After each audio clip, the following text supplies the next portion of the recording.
Asilas, perhaps it would be best if you allow our Middle Eastern forces to fight in the northern regions of Africa.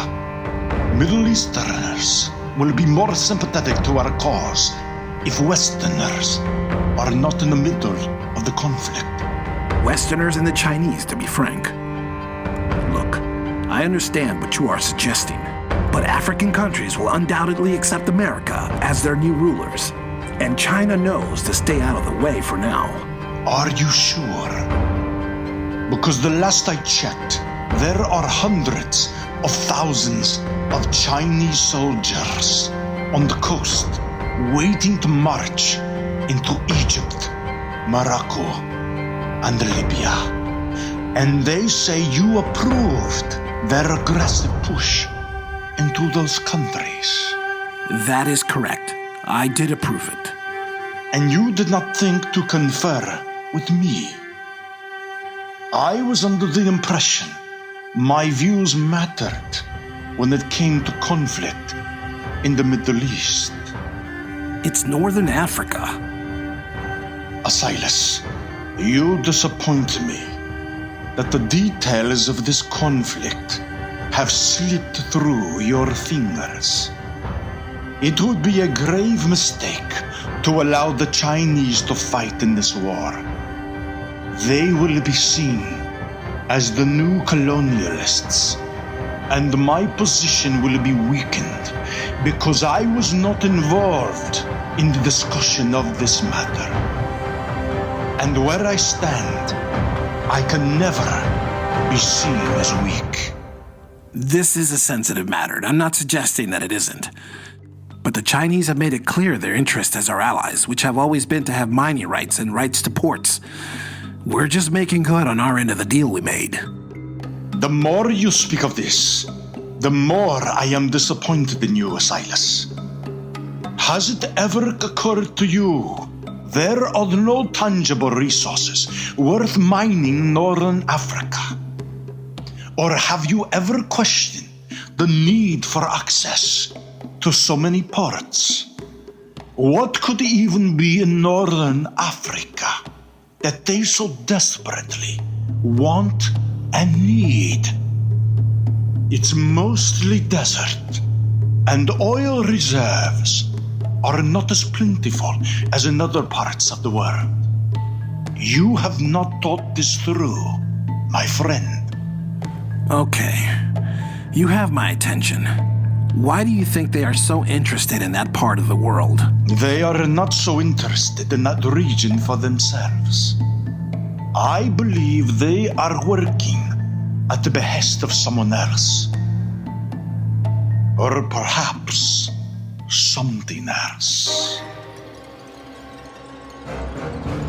Please elaborate. I'm not following you.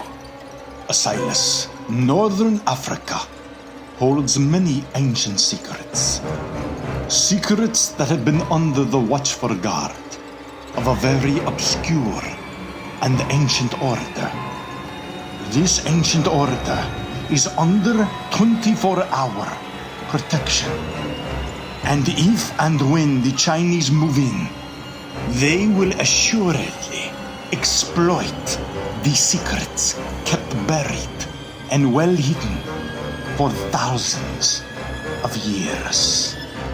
Ancient secrets, you say? Yes, Asilas. Do not allow the Chinese access to these regions. They will, no doubt, turn over those ancient secrets into the hands of our enemies. And this is a warning you should not ignore.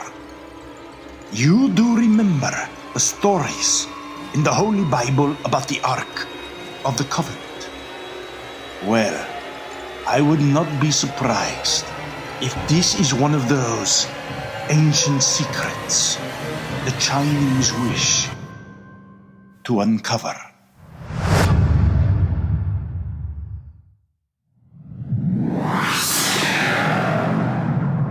New Kingdom Radio Theater.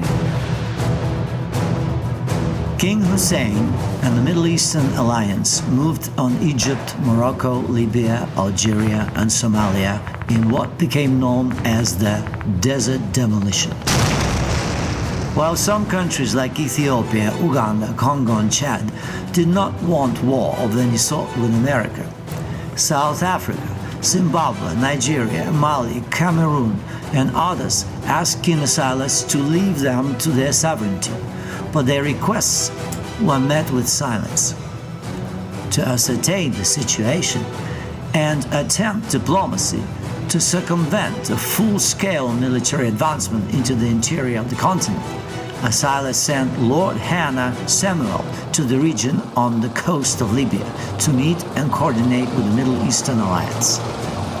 However, before Lord Samuel's military helicopter could land at one of King Hussein's army strongholds, the helicopter was shot down, killing all on board.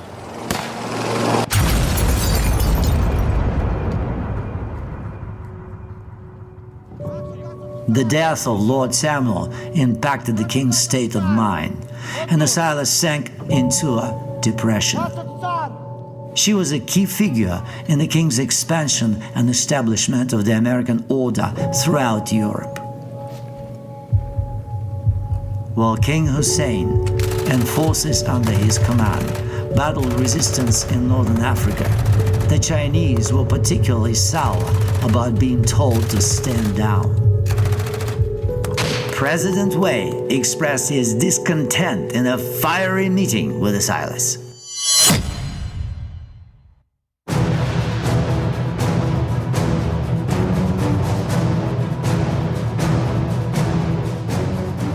Asilas, I hope you understand waiting off the coast of Northern Africa is an expensive waste of our time and resources. I was under the impression by now we would have been allowed to assist King Hussein in the war with Egypt and Libya. Why are we being denied? It's purely for political reasons, President Wei. Neither of us were aware of the sensitive nature of our respective cultures being seen as colonialists. We need the people of these regions to accept us and our cause, or we will simply be seen as occupiers. And we need them to join us as allies. I understand this now. But if they do not see us fighting alongside Hussein in this war, then he will be seen as having authority over us. They need to see all of us together as one force. Instead, you have allowed King Hussein to achieve all this personal glory. Perhaps Hussein is setting the stage for when he becomes the absolute ruler of this region, something I believe you promised him. So you think Hussein wants to be viewed as a great military mind and warrior, so everyone in the Middle East and Northern Africa will someday accept him as their absolute ruler? It seems plausible to me. After all, he has not only requested Chinese forces to be kept out of the conflict, but all of our allied forces. He does not even want Spartans involved. Don't you find this rather strange? I would be concerned if his forces were losing the battle, but they aren't. They are taking too long, in my opinion, Asilas. And do not forget, a trusted member of your High Council, Lord Samuel, died trying to reach one of Hussein's bases. I don't mean to sound highly suspicious of Hussein, but his strategies are costing him more soldiers than it should. What are you suggesting we do? In my opinion, you should give the order to allow our Chinese forces to provide the reinforcements and end the conflict in the target countries. I really don't see why you shouldn't send your Spartans to use your poison filter machine and put this resistance to an end. You're suggesting I undermine our ally, King Hussein? No, but you're the king and our leader in this revolution. I'm merely asking you to think carefully about what is happening now. Is this the right move? Is this even your move or somebody else? I know you well enough now, Asilas. I know you think every move very carefully, and you are seldom wrong. But I question whether this move was yours, and I also question if this is truly the right move.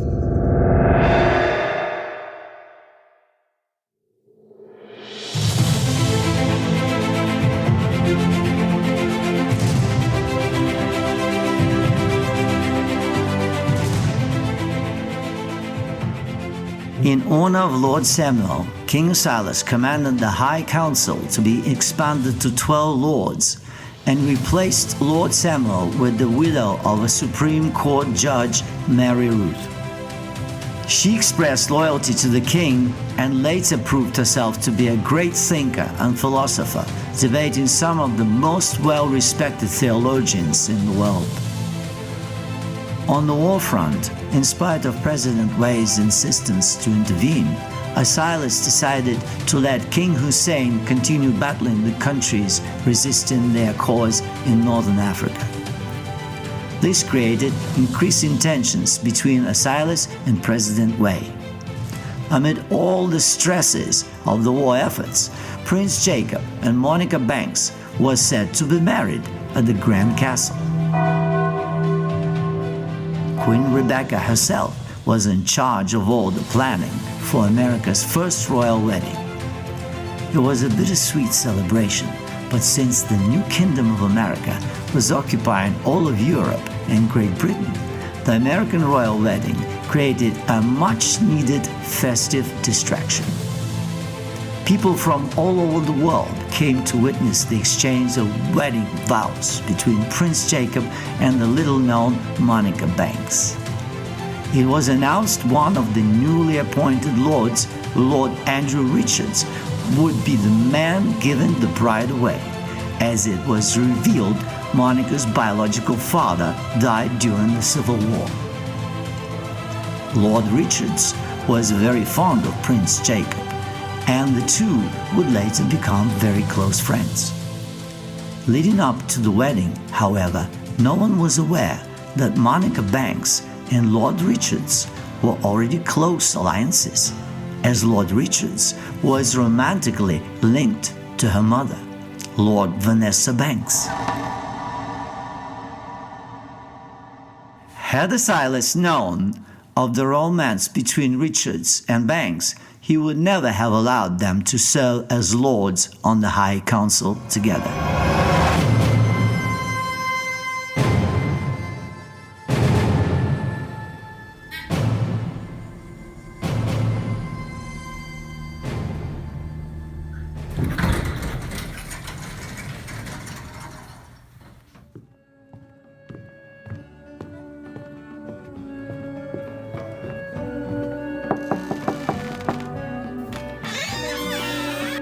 Monica, I am so happy for you, baby. Andrew, you're here! Can you believe what is happening? I can, actually. You have grown up to be such a beautiful woman. Prince Jacob is absolutely the luckiest man on the planet. Stop it.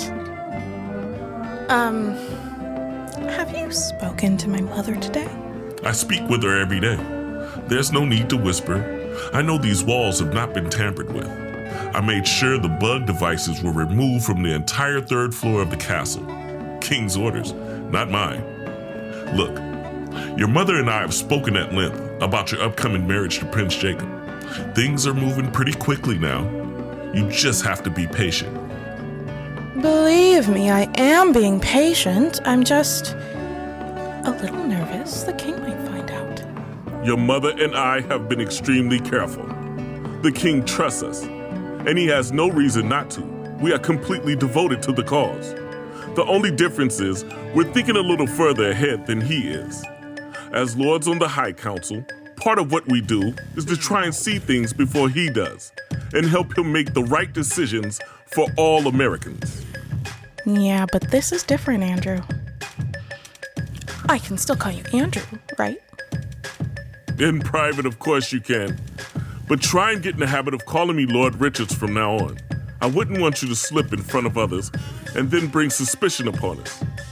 Not a drop of doubt should ever be placed on myself, you, or your mother. Is that understood? Of course, Lord Richards. Now, I would like to take a peek at your wedding dress. Is that allowed? Oh my God, it is so gorgeous. Just take a look.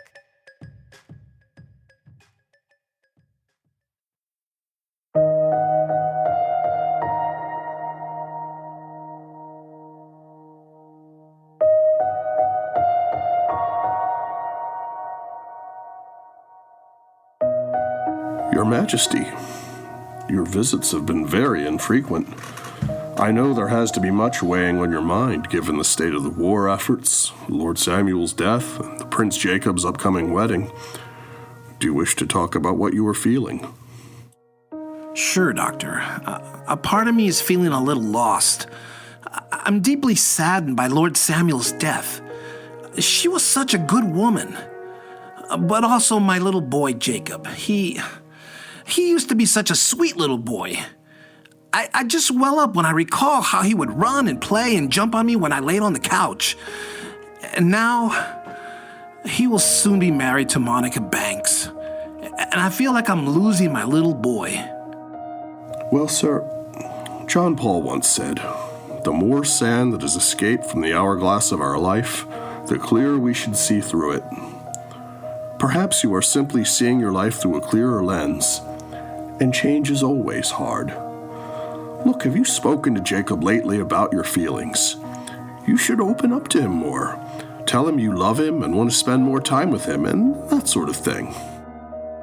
I spend time with him. But lately he has been so involved in military planning and wanting to contribute to our war strategies, and he's even involved with the Spartans. He isn't that cute little boy anymore. That little fella's long gone. You know, I can't really talk about this with him. He would see it as me being weak. So instead, I just put it all in that grieving basket I have for poor Hannah Samuel.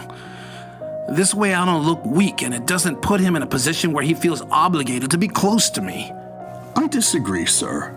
Children can be very close to their parents their entire lives. Look, for what it's worth, with my father, we talked all the time.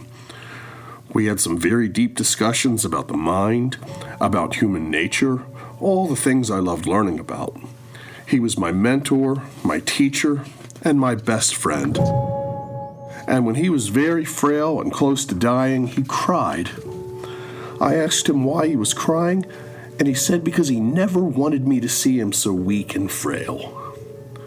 I just held him in my arms as he lay in his hospital bed and cried with him, because I knew in my heart my father was never a weak man, and when I cried with him, I think it gave him that confirmation.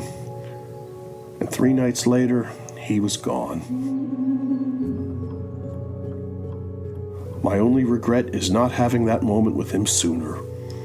It should never have taken him being on his deathbed for both of us to know where we stood as men, as father and son, and as human beings on this earth. Your Majesty, forgive me for being so forward, but have that moment with your son. Don't wait until you are on your deathbed. I honestly believe your bond will become stronger. I am truly moved by your story, Dr. Ezekiel. I'm at a loss for words, frankly. Sir, sometimes when you and I talk, I feel it is you that is my therapist. You are too modest. I want you to know I owe you so much because our talks are what centers me much of the time. Of course, I talk at length with my wife, but it is different between spouses. It just is. I can't explain it, and I am sure if you know what I mean. As a therapist, I speak to many people and know some very intimate details about what goes on in a marriage. I myself have chosen never to marry, but that's because I believe a piece of paper does not bind a person to devotion. That only happens in the heart. And I have been fortunate to have loved someone through the years, and I feel I have missed nothing. Perhaps in one of our future talks you will tell me more about this person. I think I'm going to nap now, Doctor. I haven't slept much. I understand, sir. Sleep all you want.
President Wei, to what do I owe this unexpected visit? Oh, I think you know why I'm here.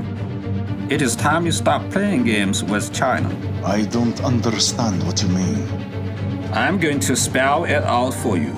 Tell King Asilas to allow China access to Egypt and Libya. I will not ask nicely again. Or what, President Wei? Will you turn against your Middle Eastern allies? Perhaps this is what you planned all along. Even though you signed an agreement with us. Tell me, is it just a piece of paper to you? Our agreement? You're trying my patience, King Hussein. And if you will not advise Asilas to allow China access, then I will have no choice but to back away from our alliance. Your word is your honor, not a piece of paper. Tell me, why are you so desperate to access Egypt and Libya? They don't have any rich natural resources for you to strip the land bare of. What could you possibly want from there? Your silence speaks volumes. Perhaps you don't even know yourself because someone else is telling you to make this demand of us. A man such as you need not concern yourself with the necessity of a nation of China. You should concern yourself with what is in the best interest of your region and what will benefit you. Do you truly think Asilas will not have the final say in what you do once you deliver the Middle East to him and America? If you think you will not be under his control, then you're a fool. I am still waiting for an answer to my question, Wei. What is it you want from Egypt and Libya? Do you know what I think? I think you are not truly our ally. I think you are betraying us and have some other motive behind your demands. Motives that may be of a nefarious nature. If King Asilas does not see what you are doing, I assure you, I certainly do. So, my advice to you is make your case to His Majesty King Asilas, because I will not help you in betraying him nor our cause. You need to leave now, President Wei. You are making a grave mistake, King Hussein. And the day will come soon when you will regret it.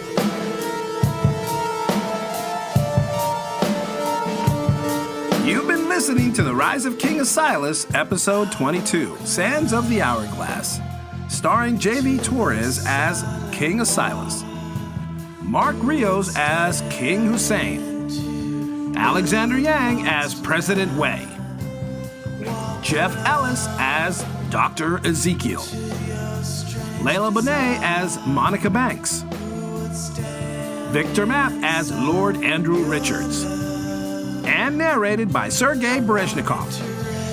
This episode features the song Take Away This Pain by Chris Ray. Other music contributions by Stephen Fisher, Kevin McLeod at Incompetech.com, Sergei Cheremisinov, Freesound.org, and Audio Jungle. For more information about the cast, the music, or this production, please visit us at www.theriseofkingasilas.com. This has been a production of the New Kingdom Radio Theater in Baltimore, Maryland. Copyright 2019. And stay tuned for episode 23.